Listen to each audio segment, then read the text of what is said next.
You're listening to the Adventure Sports Podcast. We talk with adventurers from around the globe to bring you the inspiration and motivation you need to get started in the outdoors or to keep you moving if you're already there. Now here's your host, Kurt Linville. Hi friends, Kurt here. Today's episode is a revisited episode from 2018. Laura Krantz, and she's talking about searching for Bigfoot and also her podcast, Wild Thing. It's a really fun episode. I've heard it a few times. Mason is the host on this one, but I love the mystery of Bigfoot, which you probably know if you listen to my Bigfoot episode.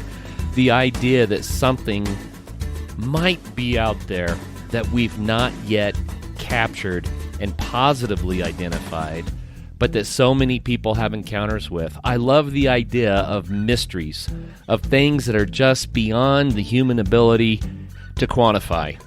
And I will say, there are anthropologists who have studied Bigfoot extensively and who agree there's something out there, believe it or not. And here's something I saw, a couple of years ago, but there was an extinct animal in Africa that people thought hadn't lived in forever. And then one day, someone is in the Congo, and this extinct animal walked up and got a drink of water out of a stream, and they got a picture of it. So this animal supposedly did not exist. Everyone says it wasn't there.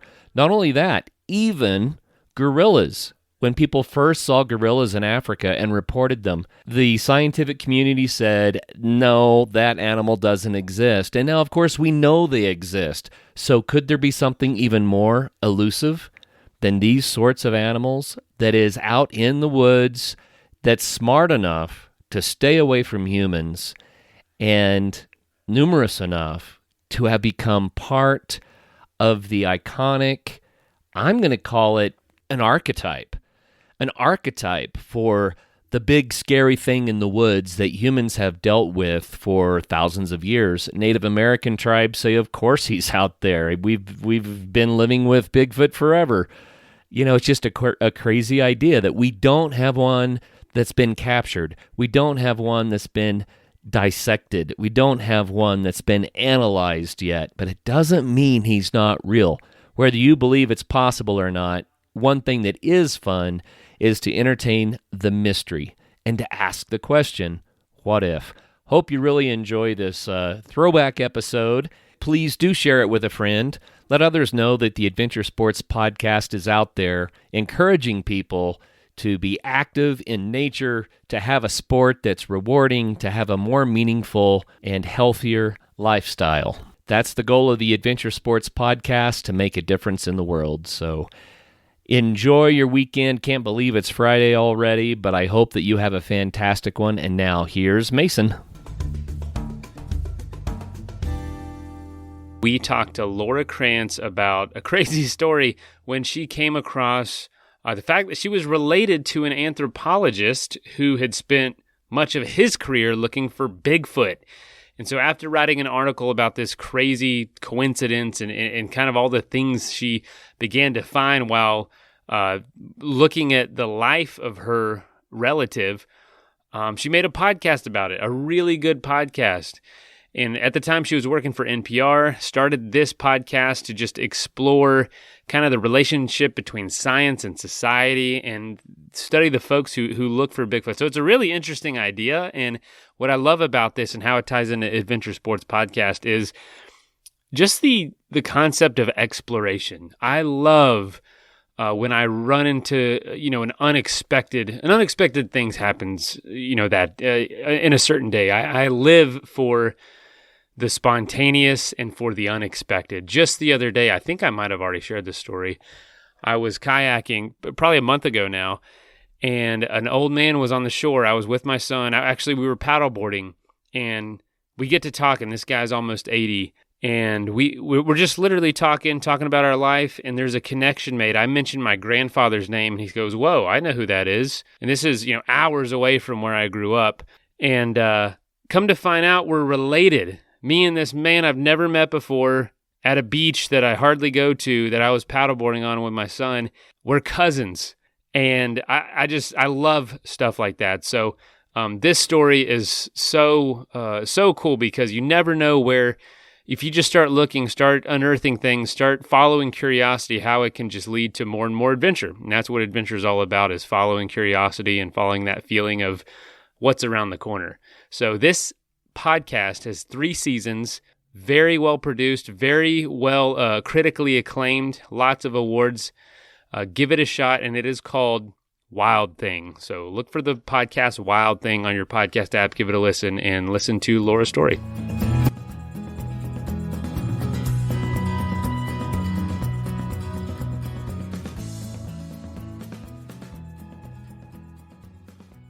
And then it turns out he was also the country's preeminent academic expert on Bigfoot.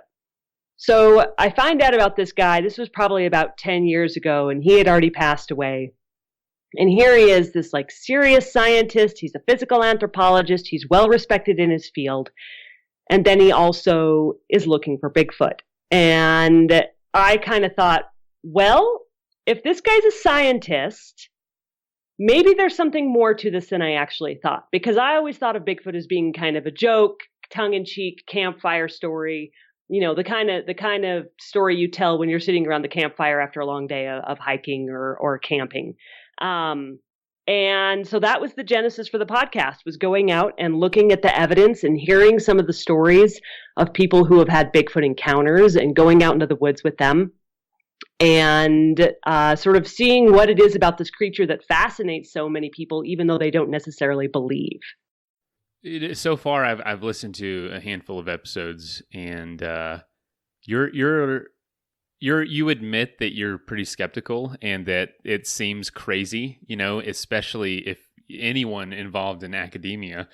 Did that opinion change for you? I know you can't reveal too much about the show before listening, but you know, how did you feel going into it, and why this story out of all the other stories? Because your experience, you worked for NPR, you've done other sorts of programs, but why Bigfoot?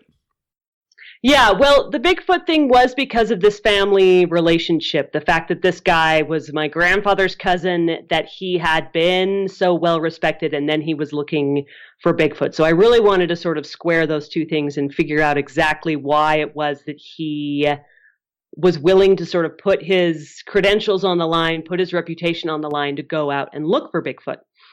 So that was the reason I got into it. And, you know, going in, I kind of expected there to be a lot of tinfoil hat types, conspiracy theorists. You know, my real exposure to Bigfoot has been the cover of the Weekly World News and the National Enquirer, or stuff like Harry and the Hendersons. So it seemed very, very silly. But as a journalist and as someone who has worked in journalism for a long time now, my goal was to go in and try and be as open-minded as possible about the experience and what it was that was drawing people to this creature and making them willing to spend weeks, if not months at a time, out in the woods, trying to find real scientific evidence and proof, the kind of physical evidence that would convince people of Bigfoot's existence. So who did you first tell about your idea to start this podcast, where you were like, is this a good idea? Yeah. Bigfoot, there's kind of a cultural thing with Bigfoot where if you're talking about it tongue in cheek and it's just kind of as a joke, then it's okay to talk about Bigfoot. But the minute you sort of cross that line into thinking about it from a little bit more of a serious perspective and saying that, okay, maybe this is real, then I think you run into a little bit of it's almost a taboo in a way. Like people are kind of like, oh, maybe you're crazy. And, you know, I don't think you're a real serious journalist if you are out looking for Bigfoot. So I was a little worried about that. I was a little worried that in tackling this topic, even from doing it from the perspective of trying to do it open-mindedly and really looking at what information was out there, that I would kind of be tarred with that brush of being a crackpot or a crazy person. And that I think continues a little bit. Like people will ask, what have you been working on in the past year and a half? And I'm always a little embarrassed to say, well, I've been working on Bigfoot. And then they kind of look at you with a raised eyebrow. But I found that when I explain what I'm doing and where this came from and why I'm interested in it, a lot of people kind of start nodding their heads, and then they start asking questions because they've got their own theories about Bigfoot, or even if they haven't put a lot of thought into it, it's enough of a presence in American culture and North American culture that people are interested and they are curious and they want to know more. So it's been fun from that standpoint. Even the people who are the diehard skeptics often end up really wanting to have a conversation about it. Well, you present it in a really interesting way, and you're right. I mean, the I believe stickers, I see them all over cars. It's a huge part of our culture, or at least growing. When I was first heard about the podcast, I was like, okay, all right, is she serious or what? Because, most people are probably pretty skeptical. And you approach it in a way where you're like, yes, I know this sounds crazy. Yes, I am skeptical. Yes, this and that. But here are a few things that are really interesting about it, and you can decide for yourself what that means. Mm-hmm. And you present the people in a way that doesn't make them sound so foolish. They're like, oh, these are normal people, and these are real experiences that this guy had. Like, what would you do if you feel like you really saw this, but after, not ever even thinking about it? So you do a really good job with that, and it really draws the listener in. Yeah. And that was my goal. I really didn't want to. My goal was not to go in here and make fun of people or turn them into a laughing stock or the butt of some sort of joke. Like, I really wanted to go in with an open mind and talk to people who were trying to pursue this from the standpoint of being curious about the world around them and curious about an experience that they had had. And I can't discount their experience. I can't say, you didn't see that, you didn't have that experience, that didn't happen to you. I wasn't there. I don't know what they saw, but they clearly saw or experienced something that changed their perspective on the natural world and on this creature.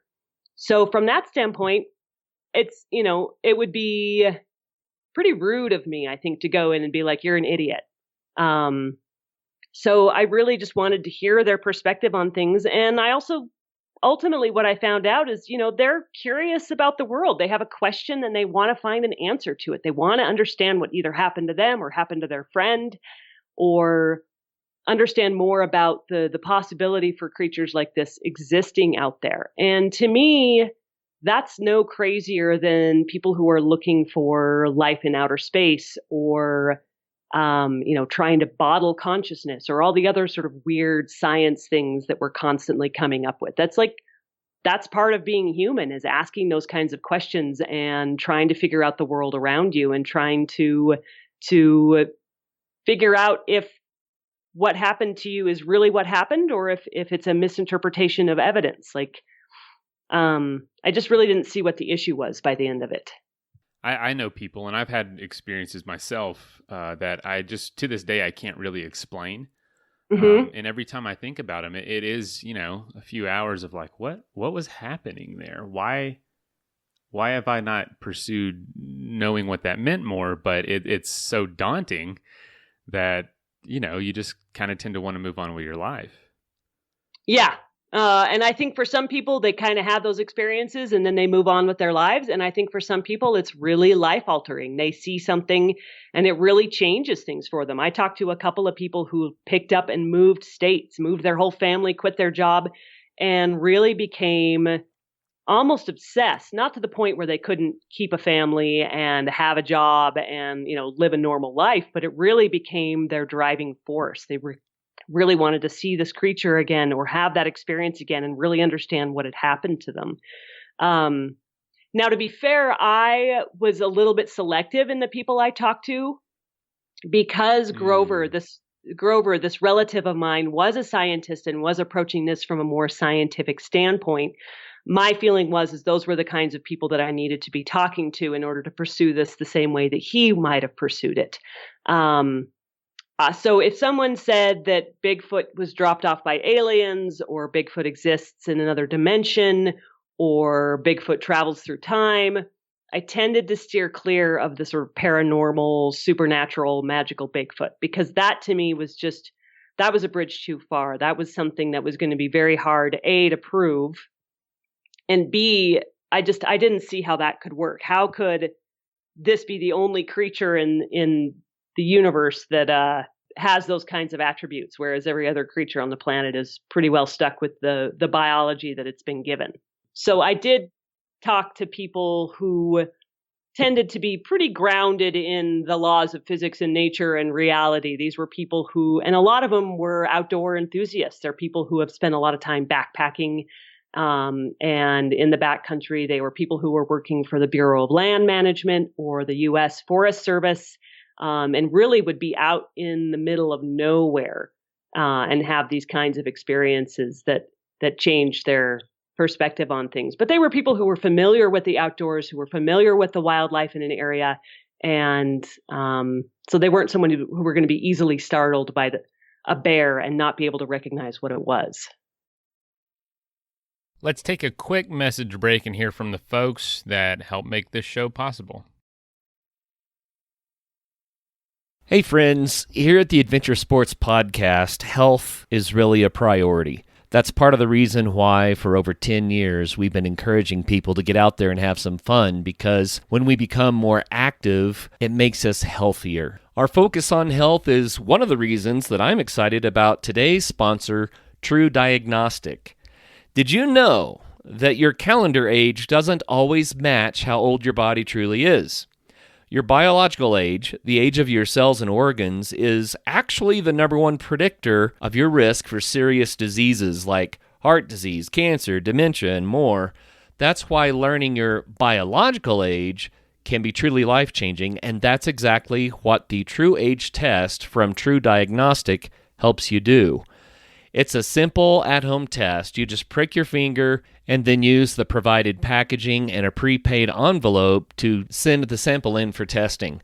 No doctor's visits required, no labs, but you'll get great information that can help you to be healthier and understand how you're doing with your own health habits. Now, I always joke that I'm 23 years old. You've heard me say that forever. Obviously, I'm quite a bit older than that, but I'm curious to find out what my biological age is. It's kind of eye-opening when you learn that your biological age, if it's just 5 years older than your actual age, your risk for major diseases can go up by 30 to 50%. That's kind of a wake-up call. But due to epigenetics, and this is the part that really inspires me, up to 90% of biological aging is driven by lifestyle. That means the way that we eat, move, sleep, manage stress, all these things play massive roles in how fast or slow our bodies age. That aligns with the Adventure Sports Podcast so much. So I'm taking the test. I'm excited to find out the results. And in addition to my biological age, True Diagnostic also provides a personalized report that's full of science-backed steps that we can all take to slow down aging and improve our health over time.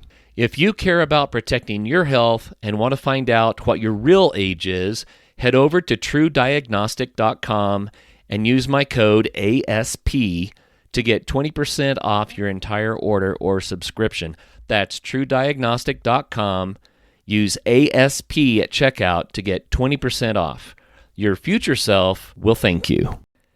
Have you heard of the 5 love languages? I believe they're physical touch, words of affirmation, quality time, acts of service, and gifts. And here's the tough part for me.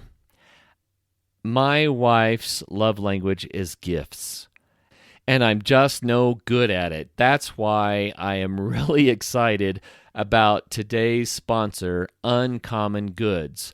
The holidays sneak up fast, but it's not too early to get your shopping done and actually have fun with it. Uncommon Goods makes holiday shopping stress-free and joyful with thousands of one-of-a-kind gifts that you can't find anywhere else. And I want to stress the one-of-a-kind bit. That's why I like this. After a few years of holiday presents, it starts to feel like there's really nothing that the other person really needs. So I'm always looking for a unique gift that expresses my personality and the recipient's personality in a way that says, I love you uniquely, but that's really hard for me. Uncommon Goods looks for products that are high quality, unique, and often handmade or made in the U.S., Many are crafted by independent artists and small businesses, and because they're made in small batches, the best finds can really sell out fast. But their site is loaded with unique gifts that you're not going to find anywhere else, and this really helps me. Uncommon Goods has something for everyone, from moms and dads to kids and teens, from book lovers, history buffs, and die-hard football fans to foodies, mixologists, and avid gardeners. You'll find thousands of gift ideas that you won't find anywhere else. When you shop at Uncommon Goods, you're supporting artists and small independent businesses. Many of their handcrafted products are made in small batches, so shop now before they sell out this holiday season. And you know how I'm always talking about doing things that matter, that make a difference for others, even in your adventures? Well, I love this about Uncommon Goods. They give $1 to a nonprofit partner of your choice for every purchase. And they've donated more than $3 million to date. That's fantastic. So shop early, have fun, and cross some names off your list today. To get 15% off your next gift, go to uncommongoods.com/ASP. That's uncommongoods.com/ASP for 15% off. Don't miss out on this limited time offer. Uncommon Goods, we're all out of the ordinary. That is plenty of that for now. Let's get back into the episode. Yeah, one of the biggest proponents of Bigfoot that I knew of growing up was a professor at the University of Florida, a friend of mine's mother.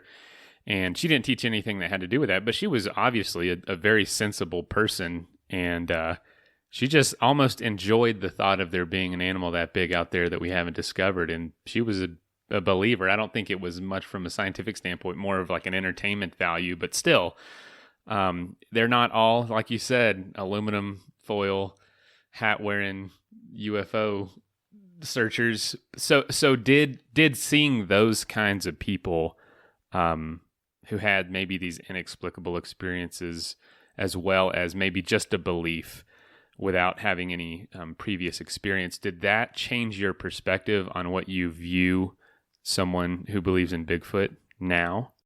Totally. Yeah. That completely changed my perspective. I mean, there was a couple of people I talked to, one of whom had been with the Bureau of Land Management, the Forest Service, and Fish and Wildlife. He'd worked for all three of these departments in one time or another. Spent a lot of time out in the middle of nowhere in wilderness areas. And his story, he was camping. He was in the backcountry. He thought it was a bear from the get-go. He never even entered his mind that this thing was Bigfoot, but it was behaving so strangely, and the experience was so contrary to any other experience he'd had with a bear, that he just, it really puzzled him. And then after he has this experience where this thing is sort of by his tent and then is throwing things at him and breathing really strangely, he goes back to his back to base camp, or back to the base, the Forest Service outpost that he was sort of working out of, and he mentions this to his boss, and his boss says, "Did you ever consider the fact that it might be Bigfoot?" Because other people had called into the Forest Service and said they'd had similar experiences in this area, and so for John, this guy's name was John Mayenzinski. Bigfoot was not something he'd ever even really thought about. And then his boss made that suggestion, and the pieces kind of fell into place for him. And so to hear his story, someone who still to this day is doing a lot of work for out in wilderness areas, he really, that changed his mind. And he's very soft-spoken. He's not a braggart. He's not out there telling some sort of crazy story to try and get attention. He doesn't really bring it up in polite conversation unless you're asking him specifically about it. So to me, that really makes those stories hard to dismiss. They're too crazy to be just sort of thrown away as just made up stories. So I'm curious, did this experience producing the show make you change the way you view things that other people believe that you might have viewed before as crazy or unscientifically found? Yeah, that is a good question. I hadn't really thought about that because I would guess some of the other ones might be like Loch Ness Monster or the Yeti or I don't know, Chupacabra. Or maybe even religiously, I don't know. Like anything that's kind of like, is there any proof for any of that? Yeah, well, and I think that's a hard one to answer because ultimately, with Bigfoot, there's still that hard evidence doesn't exist, and yet you still have these personal encounters, which are hard to dismiss. So I don't know. That's a really good question. I tend to view religion with a little bit of a skeptical eye, but I think that comes more from sort of what the negative effects of religion can have on the world at large sometimes.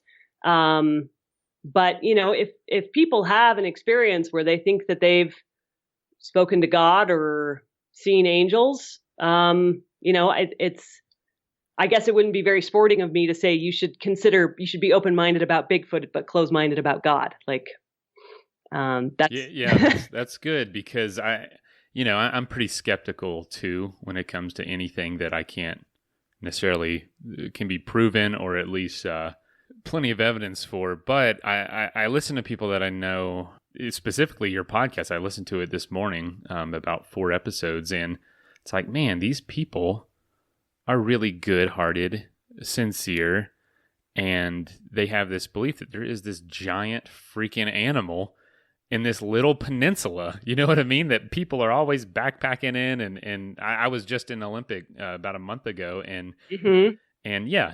I mean, it's crazy to think there's like something the size of a gorilla out here, and maybe possibly I think you mentioned 2,000 of them roaming the earth. So that's wild to me, but I can't dismiss that, these personal experiences these people had. And I wanted to bring up, why did you choose that area? Just because that's where your family member was focusing his attention? Yeah, well, the 2,000 number, I think, is for Bigfoot in general. Bigfoot's big feet. They are, it's more than just the Olympic Peninsula. Yes. Bigfoot has supposedly been sighted in every state but Hawaii, mainly because Bigfoot can't swim that far, supposedly. That is funny you say that because I just looked up a map of all the Bigfoot sightings, and yeah, it's worldwide. The different variations of Bigfoot from the Yeti to Sasquatch or whatever. And there were a couple on islands, and I was like, how the heck did he get over there? Yeah. And, I would imagine that there are a fair number of stories out of there that come out of the bottom of a whiskey bottle as opposed to like an actual experience that's maybe a little sober. Right. But I would say that, it is a little hard to imagine when you think about the number of people out there in the woods with cameras in their pockets, essentially. More and more people are encroaching on these territories, are out hiking in them, are exploring them.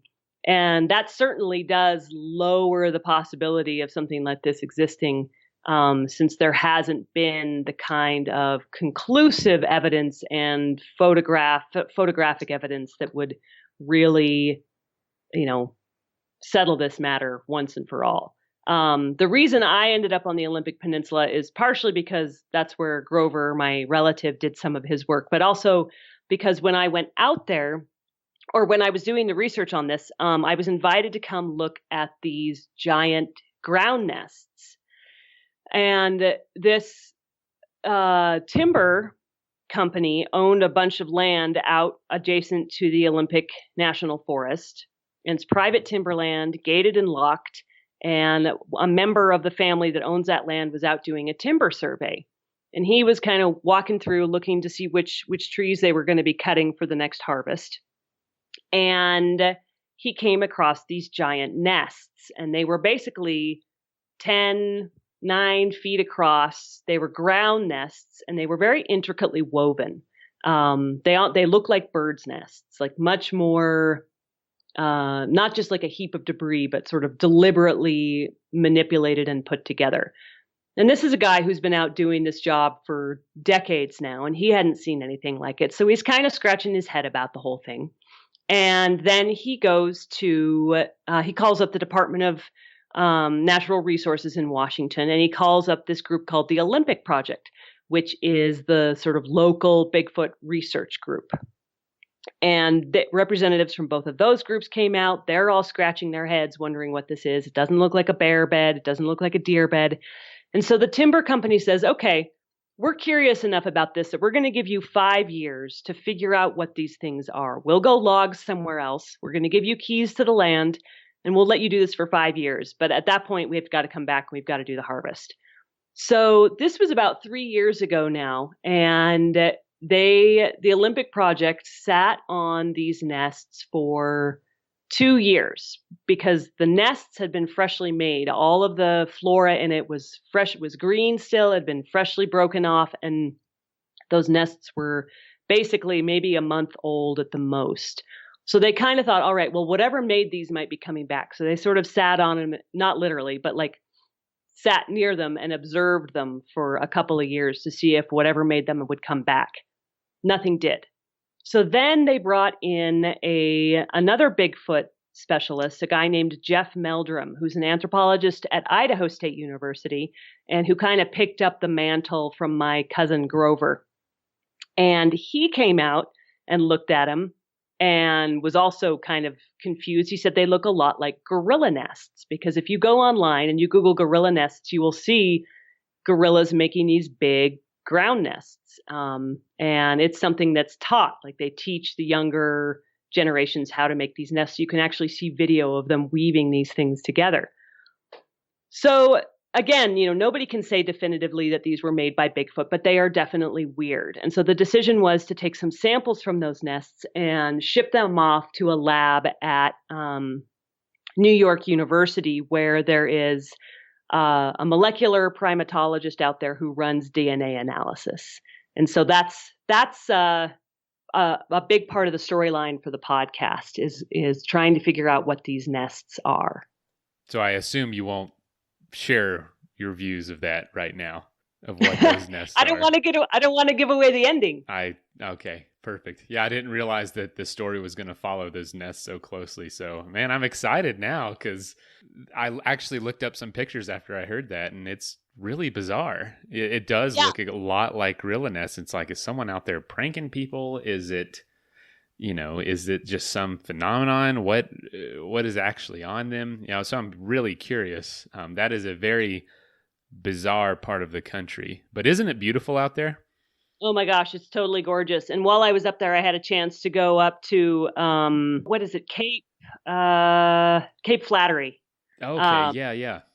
And man, what a view from that. That is just like, that's so beautiful up there. And just the view out over the water and like that pristine forest, like it's phenomenal. I really loved it up there. The combination of the mountains and the rainforest and the salmon and the ocean all kind of coming together in just this perfect just example of beauty. And it's like every kind of animal is represented there on top of possibly Bigfoot. So there's so much to love about the area. And so for you, this story was kind of started because you found a long lost cousin of yours. Is there the possibility from a scientific view that Bigfoot is a long lost cousin that used to exist, even if he or she doesn't exist now? That's what I'm looking for. Actually, that was one of the questions I was really interested in exploring, actually, because the flip side of a lot of the eyewitness accounts is that there's also a tremendous number of Native American and First Nations accounts, and they go back centuries. They go back to colonial times. So then you start to wonder, okay, well, maybe there was a creature once upon a time, even if there isn't one now. And if that's the case, where would it fit in the evolutionary tree? Would it be related to us? Is it more closely related to other species. And so the second episode, I really spent a lot of time exploring the evolution of all of this and trying to figure out where and how Bigfoot would fit into the overall phylogenetic tree. And there's sort of two main theories. One is that Bigfoot is more closely related to the great apes, that it's descended from a giant species of ancient ape out of Asia, and it would have come over the Bering Land Bridge along with a lot of other species that ended up in North America, including bears. So that's one theory, and that was the theory that my relative Grover subscribed to. The other theory is that it might be what's called a relict hominid, which is to say it's much more closely related to humans, and it would be descended from from a human ancestor, a hominid ancestor. Once upon a time, there were as many as 8 different human-like species walking the planet around the same time. And those are the ones that we know about, because there's a lot of stuff in the fossil record that we don't really have evidence of, because it just, if you want to be a fossil, you have to die in the right place at the right time, at the right conditions, with the right sediments nearby. And then you have to survive however many thousands, hundreds of thousands, millions of years. And then you have to be uncovered at the right place at the right time by the right people who know what they're looking at. So if you think about it from that standpoint, there's probably a lot of stuff out there that we don't know about existing ever. So, Bigfoot could have been, or something like Bigfoot could have been one of them. Let's take a quick message break and hear from the folks that help make this show possible.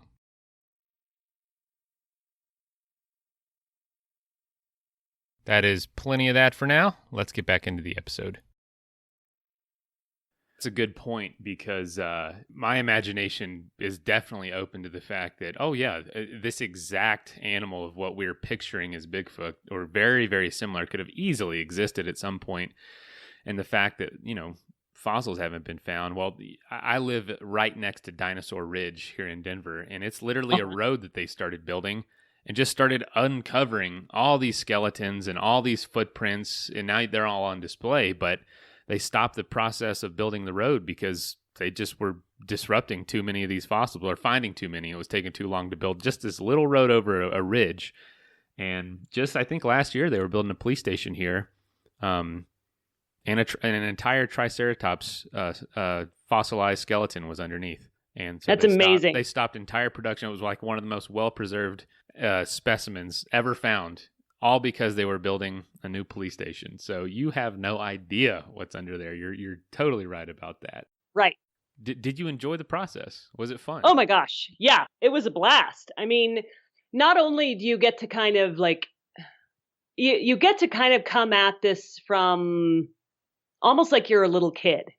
Your goal is to sort of suspend your disbelief, suspend your previously held opinions on it, and to just go in and ask questions and be curious and get to know these people and learn about something that's very important to them, and go out into the woods with them on adventures and hear their stories. And it really was a lot of fun. I enjoyed talking to people a lot more than I kind of expected. I was a little worried about, am I going to be able to, are they going to trust me? Am I going to be able to relate to them? But everyone was very welcoming, and they opened up and they let me ask questions.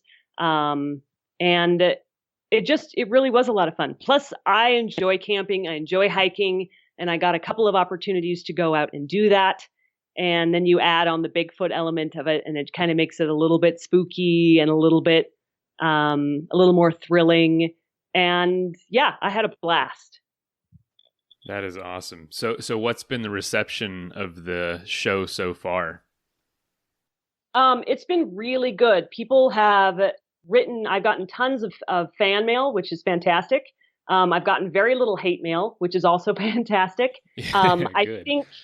I think for Bigfoot people, people who are already really deep in this world and well versed in it, A lot of what I talked about was kind of old hat. And so I think there was some like, you haven't told us anything new, but this really wasn't aimed at people who are already in the world of Bigfoot. It was aimed at people like me who hadn't really thought about Bigfoot or just kind of considered it to be something of a joke. And I was surprised at how many people just were really receptive to that. They wrote in, they said I was a complete skeptic. I thought this was silly, but I listened, and now I look over my shoulder when I go hiking. Like there's something fun. Encouraging anxiety in people as they hike. No, I'm just kidding. I think there's something fun about Bigfoot. And even if you don't subscribe to the possibility of it, it's just, there's something very compelling about the world being wild enough and unexplored enough still that something like this could be out there. And I think that really tugs at a lot of people's heartstrings. Now, was that your goal? Yes, totally. Congratulations. Yeah, I mean, I want people to go outside into the woods and kind of be looking around corners and be curious about what they're seeing. Like, take your headphones out of your ears, except when you're listening to this podcast. And yours as well. Yeah, both podcasts. Oh, okay. And listen to the sounds of nature and be observant and and savor the possibility that something really fascinating and interesting is out there. So with those antennas out while you're out in a pretty remote, it's popular, but it's a remote area. And I actually watched a documentary, I think I was in high school, there was a guy that like living full time in the Olympic Peninsula. He'd only come into town like once a year to get, I don't know, some sort of meat that he couldn't get anywhere else. And toilet paper or something. Yeah, I don't know. So, I mean, it was really bizarre. And my mother was actually, she told me, she goes, I'm worried that you're going to be like this man at some point. But nice. So with those antennas up and that level of curiosity, did you discover anything out there that you didn't expect, like a body or just some random stuff or people living anywhere that you didn't expect? I did not find any bodies. I buried some, but I didn't find any. No, I'm just kidding. I was like, holy cow, is that in the show? Yeah. I just confessed to a murder. There was part, where were we? We were on the same land where the nests had been found. And there was something, I have to think back on this now. There were these trees that had been infested by a fungus. And they were pine trees, and the fungus was like way up in the topmost branches. And what was interesting, and this was sort of behavior that had not been documented before, but raccoons had basically like excavated this fungus and were living in it. And I may not have the details entirely right. It's been a while. It's been quite a bit of time since I was out there, so I'd probably have to go back and look this up. But this was behavior that a number of people who were out there said, we've never seen anything like this with raccoons before. And they really wanted to try and get some scientists out there, but to look at that behavior, the Bigfoot nests aside, these ground nests aside, they wanted someone to look at this too. But I think the association with Bigfoot was making it hard for them to get people out there to check this out. It could very well have been completely normal behavior, just kind of rare because this fungus isn't all that rare. But it's the kind of thing where it's like, these people are out looking for Bigfoot. They're out observing stuff in the woods, and then they're seeing other things that are interesting natural behaviors. And I thought that was kind of cool too. Another example of this is there's a guy in Scotland who's decided he wants to run DNA analysis on Loch Ness, not because he thinks that he's going to find the Loch Ness monster, but by doing this DNA analysis on the water and some of the sediments, they think that they might find what kinds of other animals are living in the lake or have lived in the lake, because DNA analysis has now gotten to the point where it's so powerful that they can identify species based on very, very small fragments of DNA, and old ones too. So I thought that was, that's kind of cool. Like you're going out, you're looking for something that may or may not exist, and then you're finding out some really interesting things about the natural world. And honestly, I mean, that's probably the most positive byproduct of this is, bringing people together, getting them outside, hiking, being active, and hopefully not going too crazy trying to find this, but treating it as a pursuit that they can enjoy, kind of like you did. Yeah, exactly. And I know there are some people who are dumping a lot of time and money and energy into this. Someone I talked to, he said, there are some people who get very obsessed with this. He compared it to gold fever.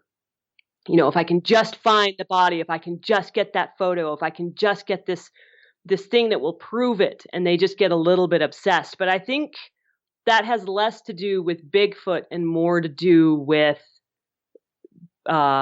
people. Like there are just people get obsessed about certain things. So in this case, it just happens to be Bigfoot. Most of the people I met were pretty, they had families and jobs and other hobbies, and Bigfoot was one thing that they're very interested in, but it hasn't prevented them from living a normal life.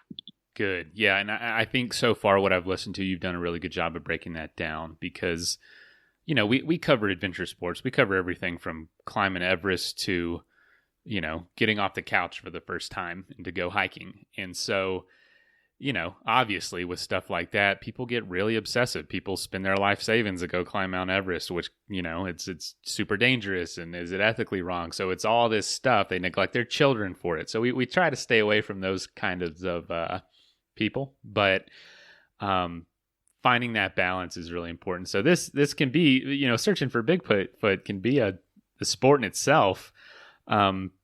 So just, once, this is not an ongoing series. It's kind of like a serial. It's all released together at once and there's a final episode.